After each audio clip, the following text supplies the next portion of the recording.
નમસ્કાર દર્શક મિત્રો, ભારતીય જનતા પાર્ટીને વધારે એક ફટકો પડ્યો છે, વધારે એક ફટકો લાગ્યો છે.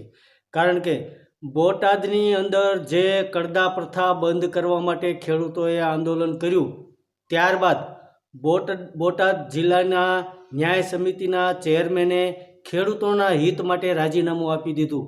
ત્યારબાદ ગુજરાતની અંદર ભારતીય જનતા પાર્ટીને વધારે એક ફટકો પડ્યો છે. ભારતીય જનતા પાર્ટીના કદાચ વળતા દિવસો આવતા હોય તેવું દેખાઈ રહ્યું છે.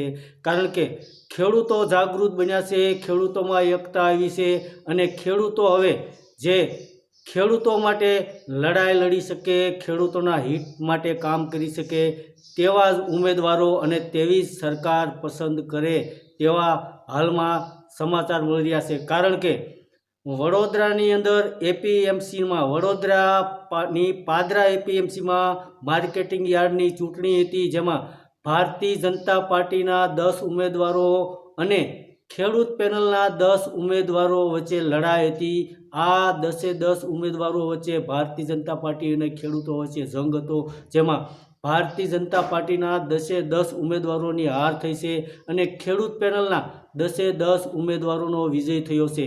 જેમાં એવું દર્શાવે છે કે આવનારા સમયની અંદર ભારતીય જનતા પાર્ટીને વિચાર વિમર્શ કરવાની જરૂર છે, જેને કારણે આ જે પાદરા એપીએમસીમાં રિઝલ્ટ આવ્યું છે તેને હિસાબે ભાજપની અંદર પણ ગરમાવો આવી ગયો છે અને ચર્ચાનો વિષય બની ગયો છે કે આવનારી ચૂંટણીઓમાં ભારતીય જનતા પાર્ટી કેવી સ્થિતિમાં રહેશે. તો હાલમાં વડોદરાની પાદરા એપીએમસીની ચૂંટણીમાં ભારતીય જનતા પાર્ટીના 10 ઉમેદવારોની હાર થઈ છે અને ખેડૂત પેનલના 10 ઉમેદવારોનો વિજય થયો હતો. ધન્યવાદ દર્શક મિત્રો.